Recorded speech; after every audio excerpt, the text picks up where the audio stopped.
A Verona il soffio dell'Adige lo avverti un po' ovunque. Quel giorno era flebile e non riusciva a refrigerarmi come avrei voluto. Mentre salivo diretto a Castel San Pietro, la città concedeva ai miei occhi una porzione di sé sempre più grande e luminosa, e io la scoprivo per la prima volta da quella prospettiva un po' insolita, trovandola bella. Giunto in cima, ansimando lievemente, attesi il tramonto, sorprendendomi della bellezza di quel grumo di case tenute assieme dall'amore che i poeti, nel corso dei secoli, non hanno potuto fare a meno di eternare sulle pagine che tutti noi conosciamo. Un vento frizzante mi scompillò i capelli mentre mi sporsi oltre il parapetto di quello stesso ponte che avevo osservato dall'alto poco prima, per osservare l'Adige che scorreva impetuoso lì sotto. Da lì ci misi poco a raggiungere le guglie gotiche e le arche scarigere.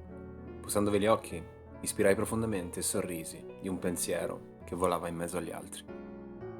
La statua di Dante mi scrutava con occhi intensi, riconoscendomi forse come suo conterraneo. La torre dei Lamberti, da quella prospettiva, faceva quasi impressione. Piazzale le Erbe, poco più avanti, era un via vai di schiamazzi e sorrisi. Le nobili costruzioni e i terrazzi che spiovevano sulla piazza colmavano i miei occhi vogliosi di meraviglia. Mi capita spesso di ripensare a quel giorno in cui ti ho vista per la prima volta a Verona, alle cose che sono successe in questi anni intensi e al rapporto contrastato che abbiamo avuto fino al giorno in cui mi hai regalato la gioia più grande della mia vita. Vorrei poter aggiungere altro al vortice di sensazioni che mi legano a te, ma lo spazio oramai è quasi finito. Io non sono molto bravo a salutare, per cui meglio farlo adesso, mentre gli ultimi raggi di sole si perdono negli archi vuoti dell'arena.